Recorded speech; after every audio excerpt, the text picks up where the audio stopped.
سوچنا چاہیے کہ چراغ سب کے بجھیں گے، ہوا کسی کی نہیں۔ جب بھی ایک ظالم دوسرے ظالم سے ٹکراتا ہے تو حق کو اپنے پاؤں جمانے کا موقع ملتا ہے۔ جب بھی ظالم دوسرے ظالم سے ٹکراتا ہے تو حق کو اپنے پاؤں جمانے کا موقع ملتا ہے۔ فقہ جعفری اسی کا نتیجہ ہے۔ 800 برس کی ظلم و ستم کی مسلسل داستان ہمارے ساتھ وابستہ،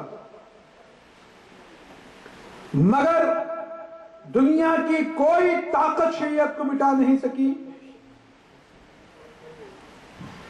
اس لیے کہ شریعت زہرا کی دعا کا اثر ہے، اور زہرا کی دعا آمین کی محتاج نہیں۔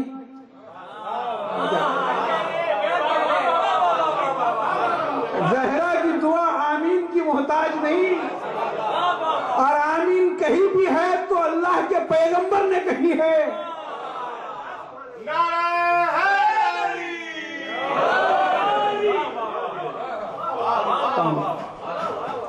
آئیے آگے آ جائیے، آپ لوگ ذرا آگے آ جائیں، آئے اور آگے آئیے۔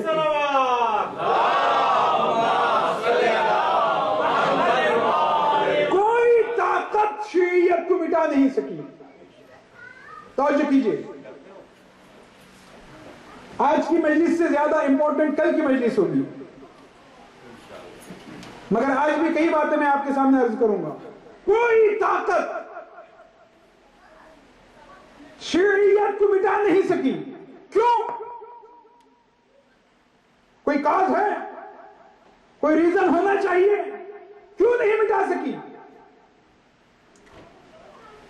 1835 میں انڈیا میں ایسٹ انڈیا کمپنی اس زمانے میں آ چکی تھی۔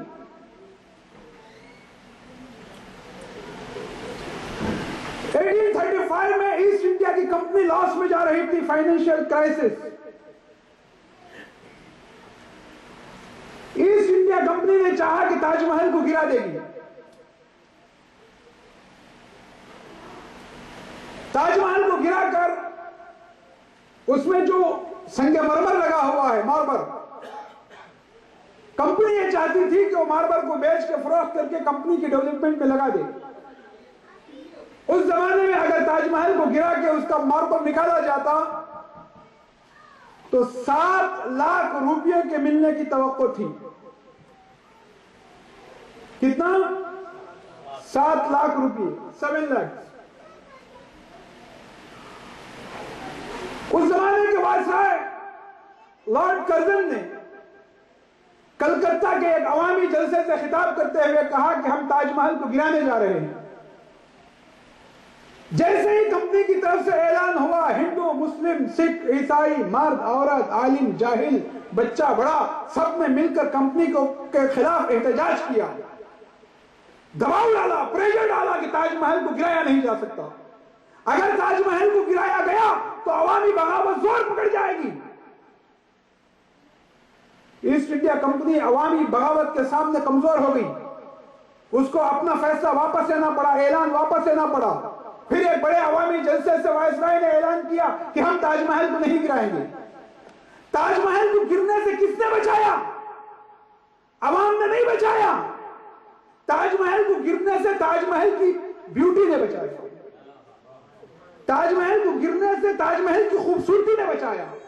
شریعت کو ہم نے نہیں بچایا ہے، شریعت کو شریعت کی خوبیوں نے بچایا ہے۔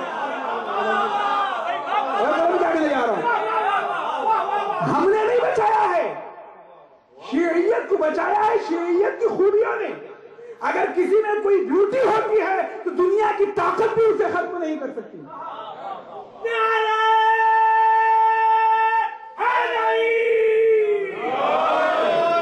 کوئی بیوٹی کسی میں ہو، کوئی خوبی ہو، کوئی کمال ہو تو دنیا کی طاقت کمال کو ختم نہیں کر سکتی، دبا سکتی ہے مٹا نہیں سکتی. رشیا میں سوویت یونین کے زمانے میں کرغزستان، قزاقستان، ترکمانستان، استان جتنے لگے ہیں، یہاں کمیونسٹ نظام لاگو تھا. 74 ایئرز تک کمیونزم رہا. اب ظاہر ہے اتنے بڑے پیریڈ میں کئی بچے پیدا ہوئے، وہاں کمیونسٹ ماحول میں پلے بڑے، جوان ہوئے، ان کی اسکولوں میں تعلیم حاصل کی. لیکن جیسے ہی سوویت یونین ٹوٹا 1991 میں، پھر وہاں اسلام زندہ ہو گیا.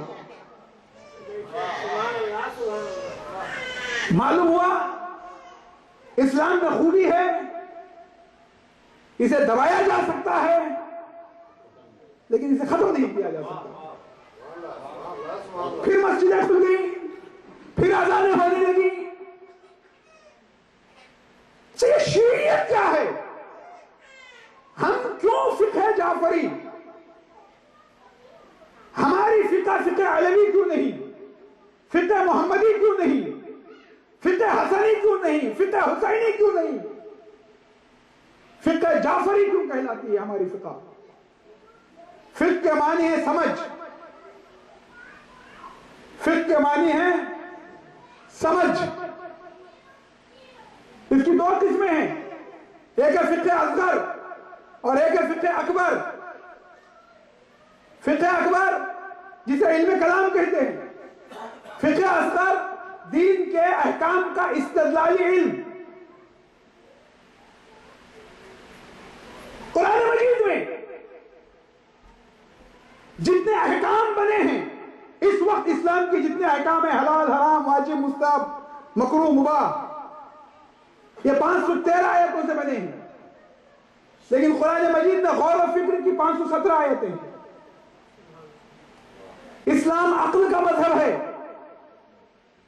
وہ سوچنے کی دعوت دیتا ہے. غور کرو، فکر کرو، which one is better، اچھا کیا ہے، برا کیا ہے. جہاں دماغ تھکے وہاں علم کا چراغ لے کر چلو. علم پر بھی ڈاؤٹ ہو تو میں نے کچھ ایسی ہستیاں بنائی ہیں، تمہارے درمیان بھیجی ہیں. فزیکلی وہ تمہارے ہی جیسے ہیں لیکن ان کے اندر کا سسٹم ہمارے کنٹرول میں ہے. ہم نے ایسی ہستیاں بھیجی، تم ان کو فالو کرو. اچھا وہ کون ہے؟ فقہ اصغر یعنی دین کے احکام کا استدلالی علم. یہ علم کہاں سے حاصل ہوتا ہے؟ ایک مرجع کوئی فتویٰ دیتا ہے تو 4 چیزیں مدرک ہیں، 4. حدیث میں بہت سارے اختلافات ہیں، آیتوں کی تفسیر میں اختلاف ہے، تعویل میں اختلاف ہے، شان نزول میں اختلاف ہے. لیکن سنی شیعہ دونوں کے یہاں مدرک ہمارے یہاں 4 ہیں. مدرک نص جسے کہا جاتا ہے، ہمارے پاس مدرک 4 ہیں. ایک قرآن تھوڑے سے اختلاف کے ساتھ، ایک مجتہد جب کوئی فتویٰ دیتا ہے یا کوئی فتویٰ نکالتا ہے تو 4 چیزوں کو پہلے دیکھتا ہے: قرآن، حدیث، اجماع. ہمارے یہاں عقل ہے، اہل سنت کے یہاں قیاس. ہمارے یہاں کیا ہے؟ قرآن. یعنی جب بھی کوئی مجتہد فتویٰ نکالتا ہے تو پہلے یہ دیکھتا ہے مثلا شراب کے بارے میں قرآن نے کیا کہا. اگر اسے قرآن میں کوئی حکم نہیں ملتا تو حدیث کو دیکھتا ہے سنت پیغمبر کیا کہتی ہے. سنت پیغمبر سے بھی اسے کچھ سمجھ میں نہیں آتا تو اجماع کو دیکھتا ہے، ایکسپرٹس، ماہرین اس فیلڈ کے. اگر وہاں سے بھی اسے کچھ نہیں ملتا تو وہ عقل کو فالو کرتا ہے، عقل کو دیکھتا ہے عقل انسانی کیا کہتی ہے. ان کے یہاں کیا ہے؟ عقل نہیں ہے، قیاس. قیاس کسے کہتے ہیں؟ 2 مشتبہ چیزوں کا حکم ایک لگانا. 2 مشتبہ چیزوں کا حکم ایک پہ لگا دینا، اسے کہتے ہیں قیاس۔ شیخ چلی کا نام آپ نے سنا؟ کسی انسان کا نام نہیں تھا، کیریکٹر کا نام۔ عرب میں احمد بن حبندقہ کہتے ہیں ایسے لوگوں کو جو بہت زیادہ بیوقوفی کرتے ہیں۔ شیخ چلی نے کھیت کی مینڈ پر اپنی درانتی رکھ دی جس میں دستہ نہیں تھا لکڑی کا، گرمی بہت پڑ رہی تھی، درانتی گرم ہو گئی۔ 1-2 گھنٹہ زراعت کرنے کے بعد وہ پہنچا، اس نے درانتی کو اٹھایا، اس کا ہاتھ چل گیا، وہ پریشان ہوا میرا ہاتھ جلا کیوں؟ اتنے میں ایک راہگیر ملا، اس سے پوچھا بتاؤ میرا ہاتھ جلا کیوں؟ اس نے کہا درانتی کو بخار ہو گیا ہے اس لیے تمہارا ہاتھ جلا۔ اس کا علاج کیا ہے؟ کہا اسے رسی سے باندھ کے کنویں میں چھوڑو، 2-3 غوطے دو، اس کا بخار اتر جائے گا۔ رسی سے باندھ کے اسے درانتی کو کنویں میں ڈالا، ٹھنڈی ہو چکی۔ 3-4 دن کے بعد ان کی امی کو بخار ہوا۔ اس نے سوچا بخار کا علاج کنویں میں چھوڑنا ہے، رسی باندھی، 3-4 غوطے دیے، ہمیشہ کے لیے ٹھنڈی ہو گئی۔ اسے کہتے ہیں قیاس۔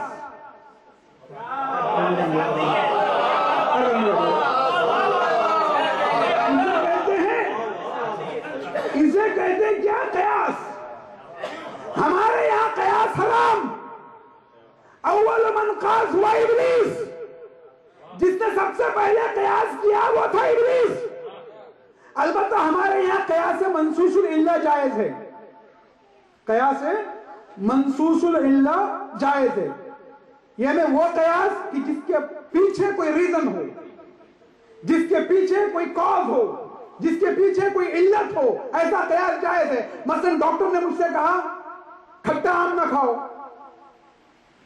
میں نے ہر کھٹی چیز کھانا چھوڑ دی، یہ قیاس جائز ہے۔ اس نے مجھے ہر کھٹی چیز سے منع نہیں کیا تھا، اس نے صرف مجھ سے یہ کہا تھا کہ کھٹا آم نہ کھانا، لیکن میں نے ہر کھٹی چیز سے پرہیز کر لیا، یہ قیاس جائز ہے۔ ورنہ ہمارے یہاں قیاس حرام۔ مجتہد کیا کرتا ہے؟ ان 4 چیزوں کو دلیل بناتا ہے، قرآن، حدیث، اجماع اور عقل۔ مجتہد کا اگر فتویٰ غلط بھی ہو جائے تو اللہ اسے اکہری جزا دیتا ہے۔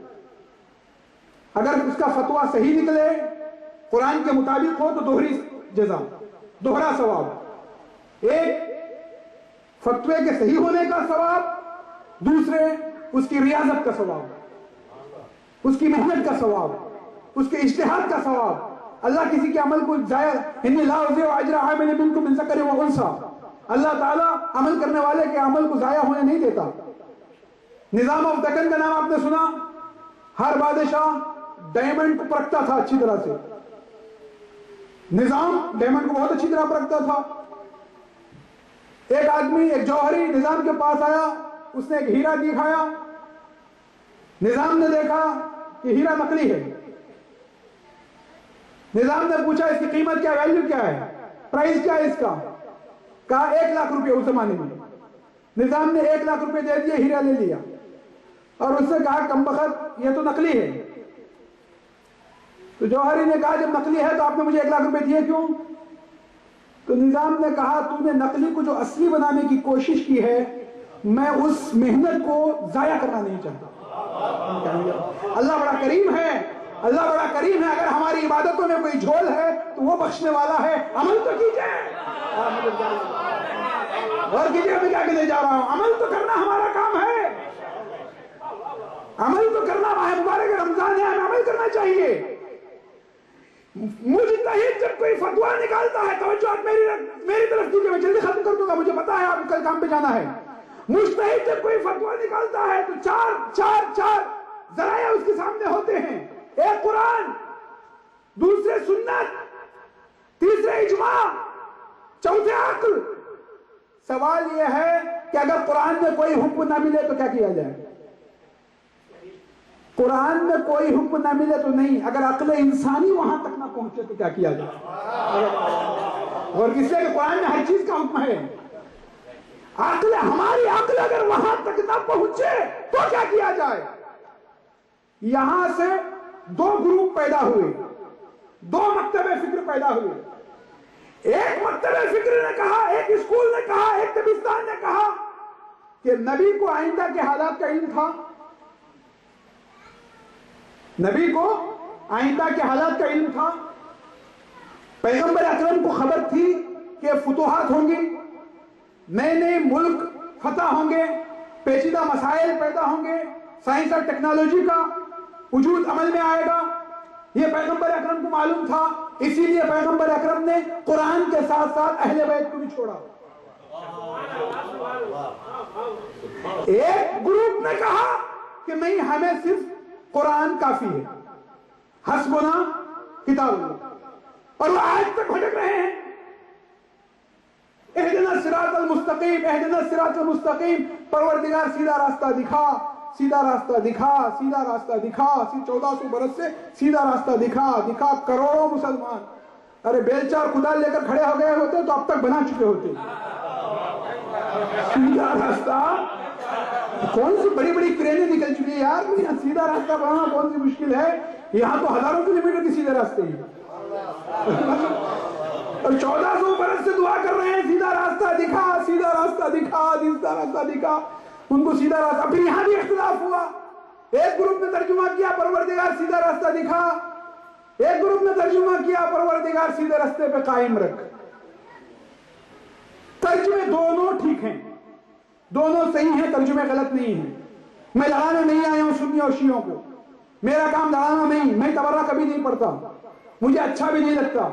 مولوی کا کام ملانا ہوتا ہے، جدا کرنا نہیں. ممبر پر بیٹھنے والے کا کام ملانا ہے، جدا کرنا نہیں. مولوی کا کام قینچی کا کام نہیں ہے، سوئی کا کام ہے، سوئی کا.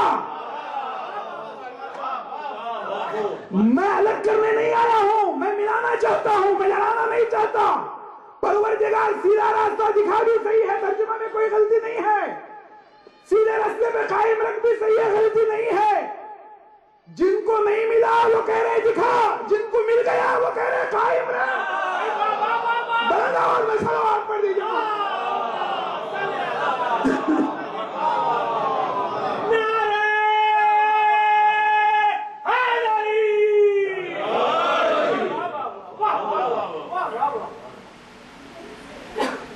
فرعون جب موسیٰ کے پیچھے پیچھے چلا، موسیٰ اپنے قوم کو لے کر دریائے نیل سے نکل گئے، فرعون بھی اس نے پیچھا کیا جناب موسیٰ کا.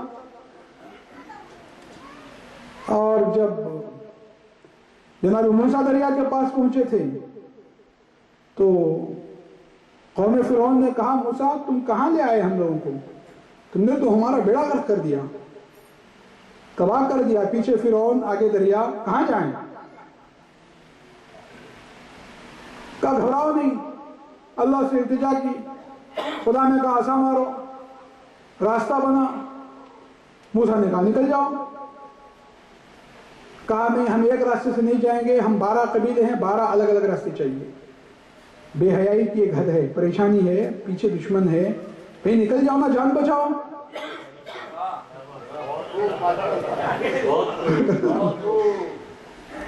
ایک حد ہوتی ہے حیا کی. اختلافات، پوری امت اختلافات میں پھنسی ہے. نکل گئے. فرعون آیا، دیکھا راستہ بنا ہوا دریا میں، اس نے بھی اپنا گھوڑا دوڑا دیا. جب بیچ دریا میں پہنچا، دونوں موجیں فرعون کی موت میں گلے ملنے لگی. فرعون نے کہا میں ڈوبا، میں ڈوبا. کم بخت ڈوب ہی گیا. کہاں ڈوبا فرعون؟ گنگا میں، جمنا میں، کاویری میں، ستلج میں، جہلم میں، چناب میں، روی میں، کہاں؟ موسیٰ کے بنائے ہوئے رستے میں ڈوبا.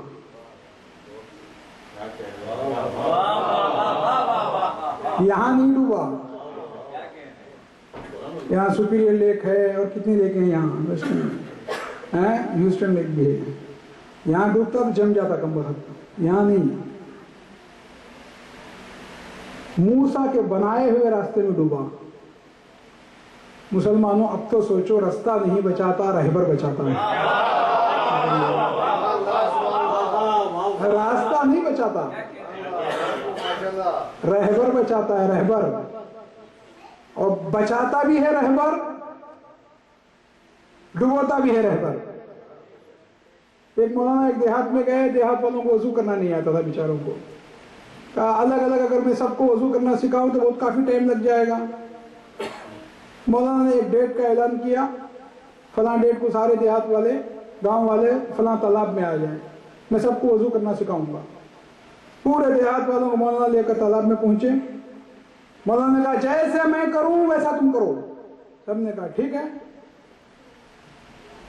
مولانا نے کلی کی, قوم نے کلی کی. مولانا نے ناک میں پانی ڈالا, دیہات والوں نے ناک میں پانی ڈالا. مولانا نے 2 مرتبہ چہرہ دھلا, دیہات والوں نے چہرہ دھلا. مولانا نے داہنا ہاتھ دھلا, بایاں ہاتھ دھلا, سر کا مسح کیا. اب جب پیر کے مسح کو مولانا جھکے تو پاؤں پھسلا, تالاب میں گئے. لوگ سمجھے یہ بھی وضو کا ایک حصہ ہے.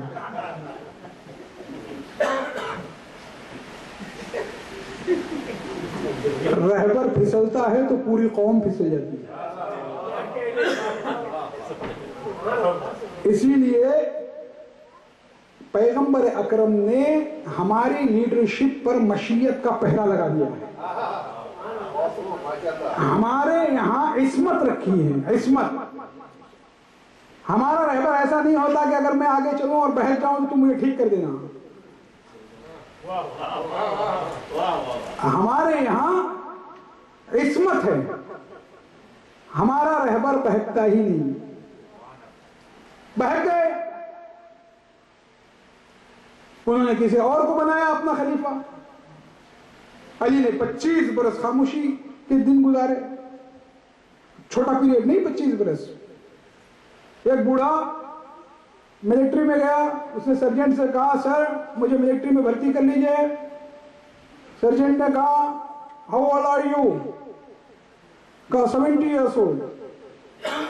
سرجنٹ نے کہا یار 70 برس میں کوئی ملٹری میں داخل نہیں ہوتا, یہاں تو 18 برس سے سپاہی کی زندگی شروع ہوتی ہے. تو بوڑھے نے کہا کیا آپ کے پاس کوئی کمانڈر کا عہدہ خالی نہیں ہے؟ یعنی اسٹارٹنگ ایٹ دی ٹاپ. اور کر رہے ہیں مطلب کیا starting at the top. Building کا آغاز فاؤنڈیشن سے ہوتا ہے, روفنگ سے نہیں. کھانے کا آغاز ایگریکلچر سے ہوتا ہے, دسترخوان سے نہیں. بزنس کا آغاز انویسٹمنٹ سے ہوتا ہے, پروفٹ سے نہیں. ڈاکٹریٹ کا آغاز امتحان پاس کرانے سے ہوتا ہے, بورڈ لگانے سے نہیں. خطابت کا آغاز مطالعے سے ہوتا ہے, ممبر سے نہیں. خلافت کا آغاز غدیر سے ہوتا ہے, سقیفہ سے نہیں. سلام پر دیجئے محمد وعلی محمد.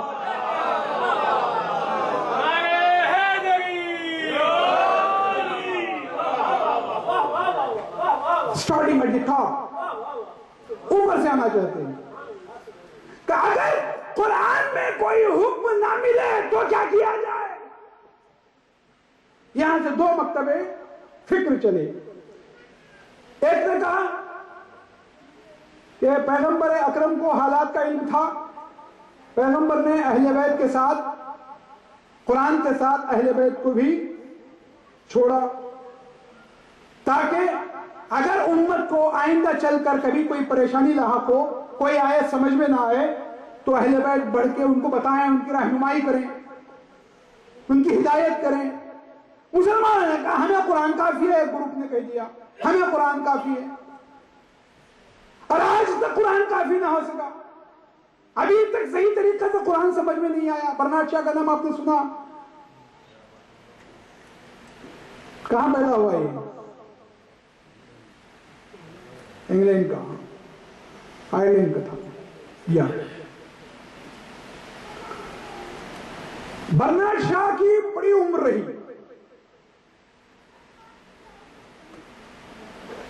اس سے میڈیا والوں نے پوچھا آپ کی لمبی عمر کا راز کیا ہے؟ تو برنارڈ شاہ نے کہا میں ہمیشہ سر کو ٹھنڈا رکھتا ہوں اور پاؤں کو گرم رکھتا ہوں. تو سب کچھ جینے کی خواہش ہے. لوگوں نے آ کے سر پہ برف رکھنا شروع کیا اور پاؤں کو آگ سے سینکنا شروع کیا. چند ہی دنوں میں سب کو ملیریا ہو گیا. ڈنڈے لاٹھی لے کر دوڑے برنارڈ شاہ کے پاس. کم وقت تو نے کیسا نسخہ بتایا؟ تو نے ہم سب کو مروا دیا. برنارڈ شاہ نے کہا تم نے میرے کلام کو سمجھا ہی نہیں. سر کو ٹھنڈا رکھتا ہوں کا مطلب میں غصہ نہیں کرتا. پاؤں کو گرم رکھتا ہوں کا مطلب میں ہر دن ایکسرسائز کرتا ہوں. یہ معمولی برنارڈ شاہ کا کلام دنیا سمجھ نہیں سکتی تو اللہ کے کلام کو مسلمان بغیر اہل بیت کے سمجھنا چاہتے ہیں.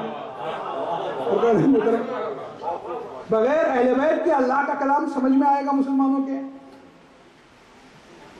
نتیجہ یہ ہوا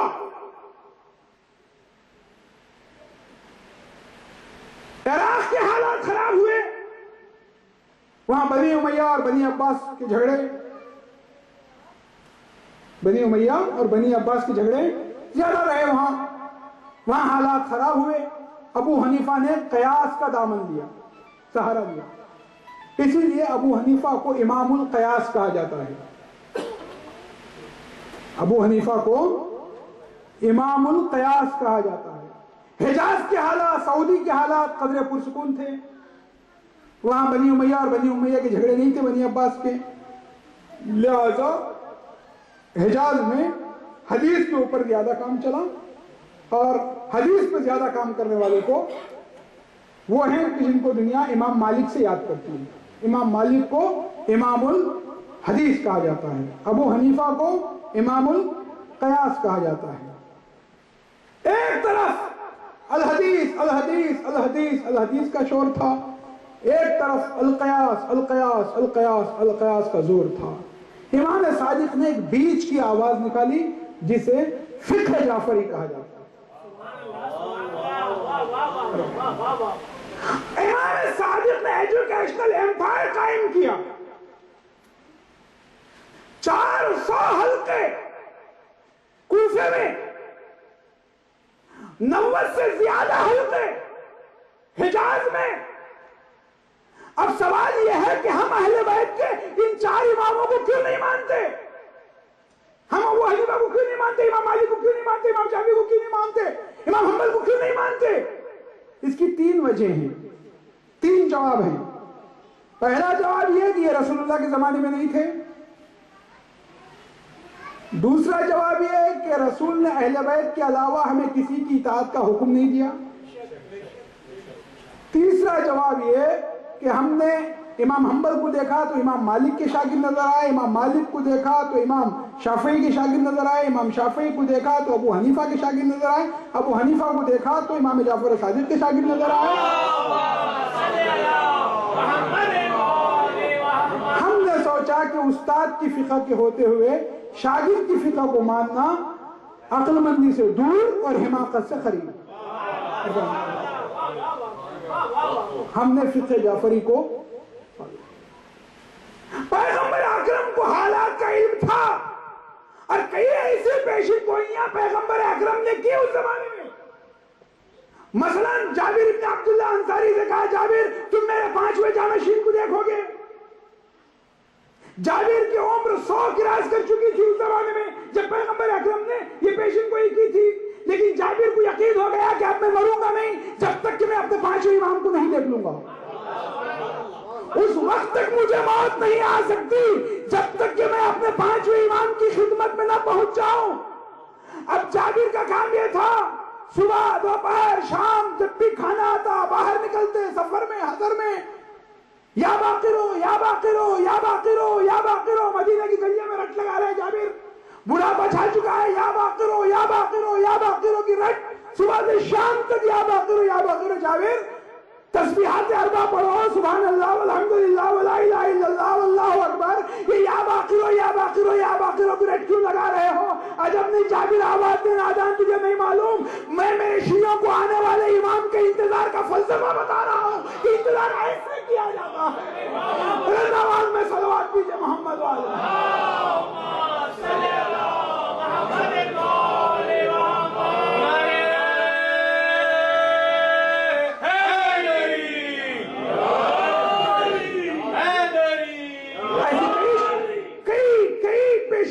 پیغمبر اکرم نے امت کے سامنے کی تھی، اور اس میں سے ایک اہم پیشن گوئی یہ بھی تھی کہ 73 فرقے ہوں گے لیکن ناجی ایک ہوگا، صراط المستقیم ایک۔ علی کو مسجد میں آتے ہیں پیغمبر اکرم نے کہا تھا یہ صراط مستقیم ہے، تو ان کو فالو کرو، اور علی کی زندگی میں تو خلفاء نے بہت فالو کیا۔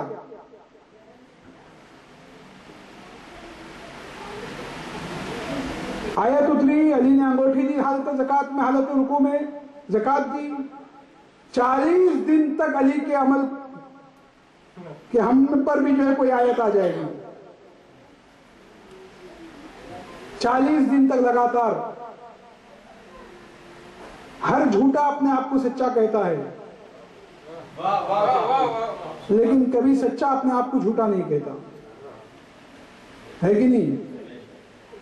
ہر پیتل کی انگوٹھی بنانے والا اپنی انگوٹھی پر سونے کا رنگ چڑھاتا ہے لیکن کبھی سونے کی انگوٹھی بنانے والا اپنے انگوٹھی پر پیتل کا رنگ نہیں چڑھاتا۔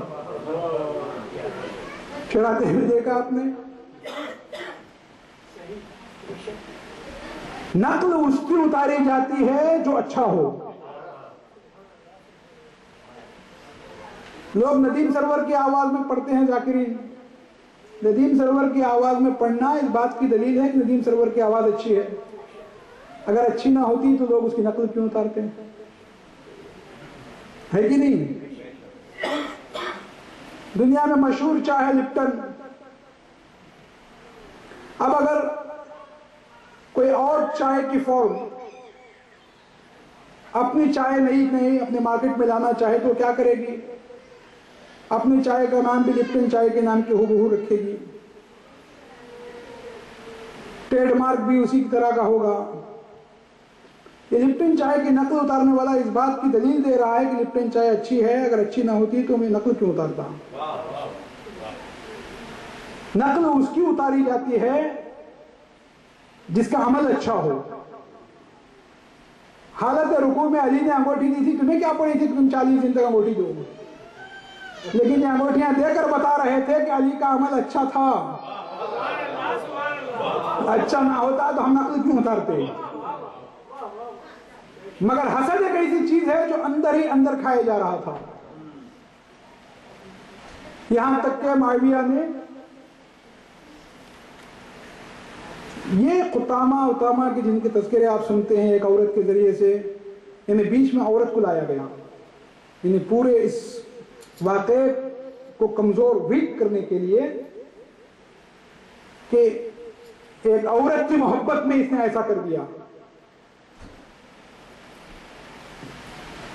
قدامہ کی کوئی حقیقت نہیں ہے، پورے واقعے کو ویک کرنے کے لیے ایک عورت کا کہ اس قتل کے پیچھے ایک عورت کی محبت ہے۔ ابن ملجم مسجد میں آیا، امیر المومنین بیت الشرف سے نکلے، مسجد کے چراغوں کو امیر المومنین نے روشن کیا، گلدستہ اذان پہ جا کے اذان دی۔ علی کی دو راتیں ہیں، ایک مکمل بیداری کی اور ایک مکمل خواب کی، ایک شب ہجرت دوسرے شب ضربت۔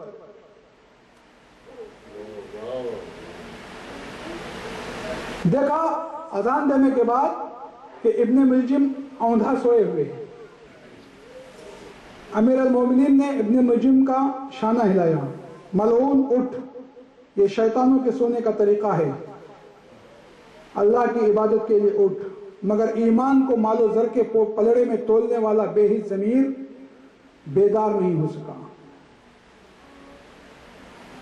جو علی ایک پیغام دے رہا ہو، بس اس میسیج کو لے کر جائیے، اس میسیج کو لے کر جائیے، میری مائیں بہنیں بھی، میرے بھائی بھی۔ جو علی وقت نماز اپنے قاتل کا سونا برداشت نہیں کر سکتا، وہ علی اپنے چاہنے والوں کا بے نمازی ہونا کیسے برداشت کرے؟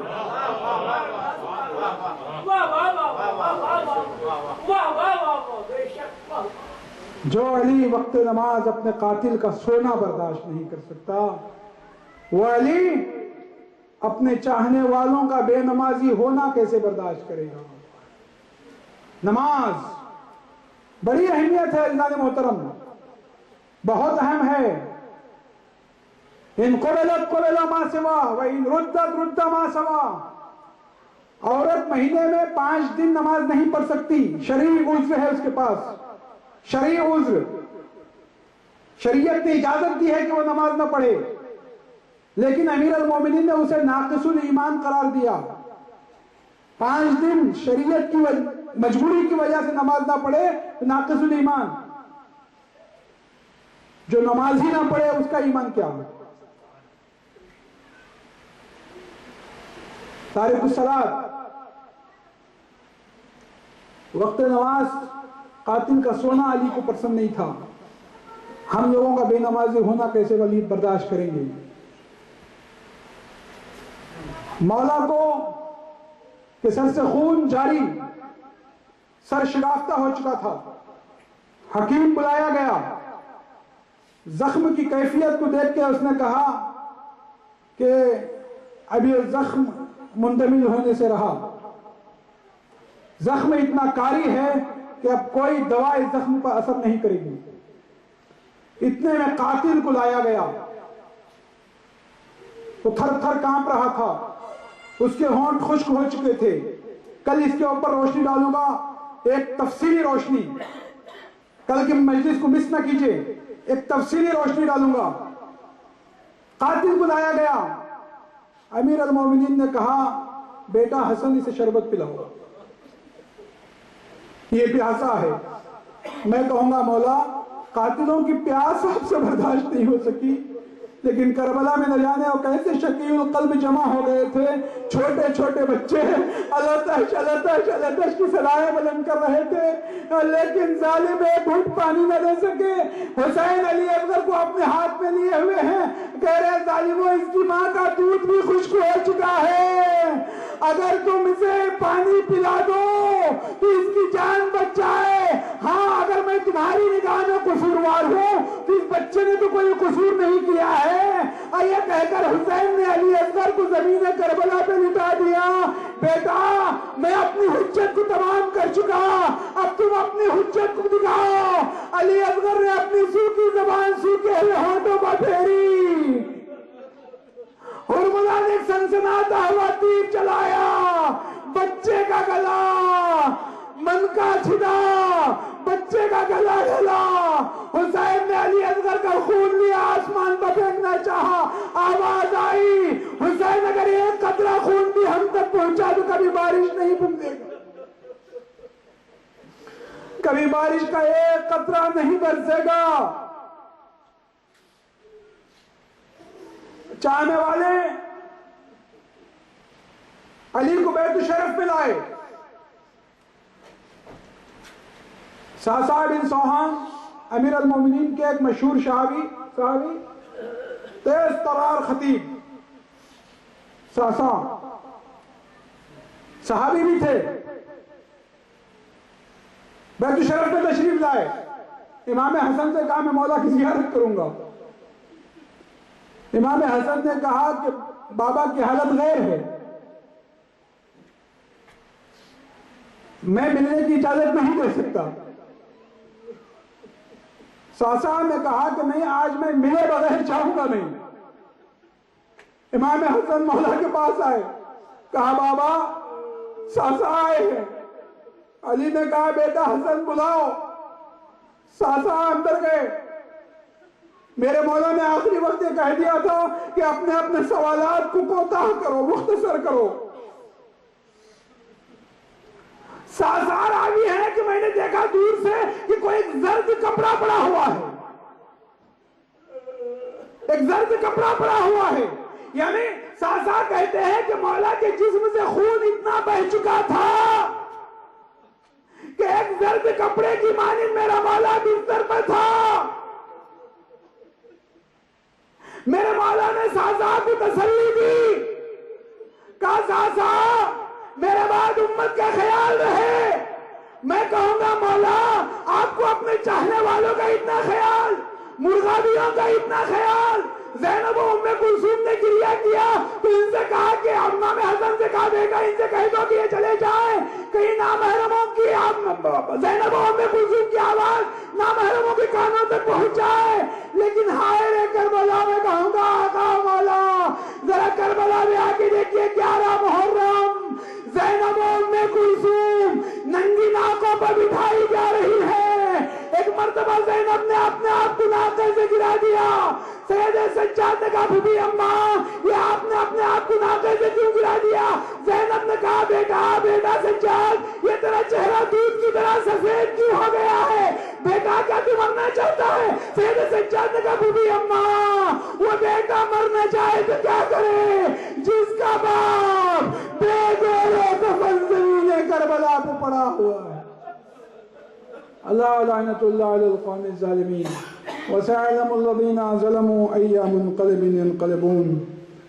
ماتم حسین